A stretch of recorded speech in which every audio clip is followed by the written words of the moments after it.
We've been in first place for the whole season so far. It has been a bit of a surprise. The New Orleans Breakers in first place and one of only 2 undefeated teams thus far in the USFL.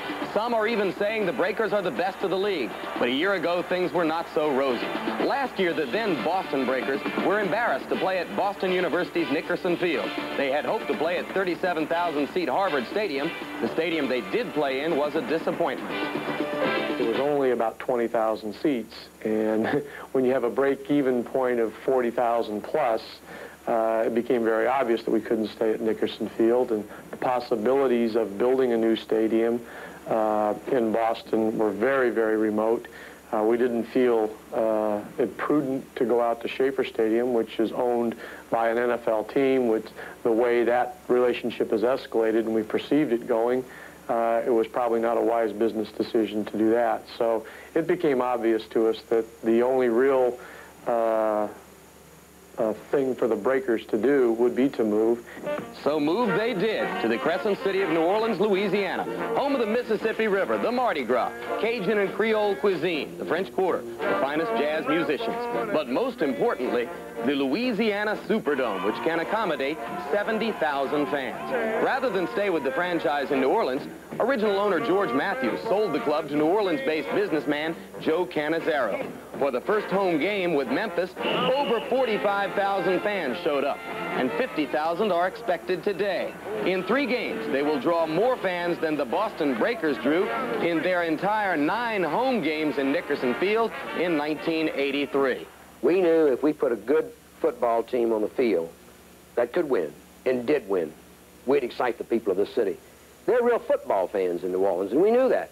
They've supported the Saints for 18 years with huge crowds, though the Saints haven't won in any of those years.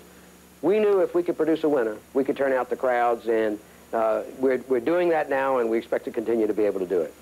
Canizaro's enthusiasm is backed by a healthy pocketbook. He went after and signed underclassman Marcus Dupree, already a USFL media superstar, perhaps to become one on the field too.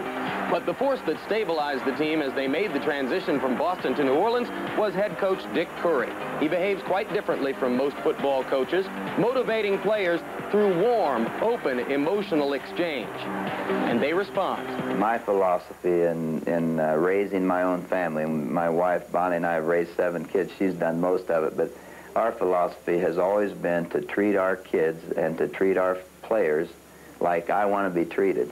And I really think in any walk of life, if you can treat people like you want to be treated, it's going to be just a little better place to live and a better place to work. I don't do that 100% of the time. I'm first to admit that, but when I don't do it, I have a guilty feeling about myself, and I try to get back to that philosophy as soon as I can. And so far, it's been great, and I try to instill that in our players. Dick Coury has surrounded himself with a bunch of players who sometimes lost their hope by getting turned down too many times in the NFL.